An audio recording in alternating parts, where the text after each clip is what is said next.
এই পড়িলে পড়িলে কি অবস্থা এই ৰাস্তাৰ ধুলাৰ মাজত মানুহে চলিব পাৰে যি অৱস্থা বাইক লৈ আহিব নোৱাৰি গাড়ী লৈ আহিব নোৱাৰি মানুহ খোজকাঢ়ি আহিব নোৱাৰে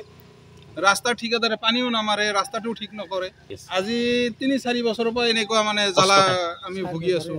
যন্ত্ৰ বিদ্যালয়ৰ ল'ৰা ছোৱালী ইমান ল'ৰা ছোৱালী অহা যোৱা কৰে এই ৰাস্তাই দি এই অৱস্থাত কেনেকৈ অহা যোৱা কৰে এই ধুলাবালাৰ মাজত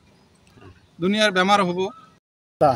নলবাৰী ডিষ্ট্ৰিক্ট তাৰমানে ৰাস্তাৰ কাৰণে ওপৰত যোৱা বুলি হেমাহি মাৰি থাকে কিন্তু এই ৰাস্তাৰ অৱস্থা দুই এটা মানুহ যেতিয়ালৈকে নমৰে তেতিয়ালৈকে ৰাস্তাটোৰ কাম এতিয়ালৈকে কৰা নাই অন্তত পানী বেলেগ নহ'লেও পানী অন্তত দিলে ৰাস্তাখিনি ধুলাবালি একেবাৰে যাব পাৰে অন্তত মানুহ হয় এইখিনি আটা এইটো মুকালমৰ পৰা নলবাৰীলৈ অসমমালা ৰাস্তা কিন্তু ই এনেকুৱা দুৰৱস্থা চাওক কি অৱস্থা হৈছে এই ৰাস্তাত মানুহ আহি তাৰ মানে দুই একোখন বাইক তাৰ মানে উল্টা হাত দি পৰে কিন্তু এতিয়ালৈকে মানুহ মৰা নাই মৰাৰ কাৰণে পৰিলে পৰিলে কি অৱস্থা এই ৰাস্তাৰ জনকল্যাণ জাতীয় বিদ্যালয়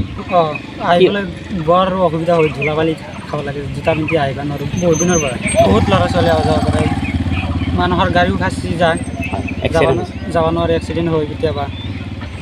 ৰাস্তাটো সোনকালে ভাল কৰিলে ভাল হয় পৰিলে পৰিলে কি অৱস্থা এই ৰাস্তাৰ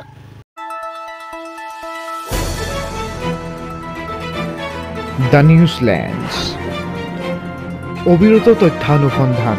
আপোনাৰ সেৱাত খবৰ সন্ধান দ্য নিউজলেণ্ড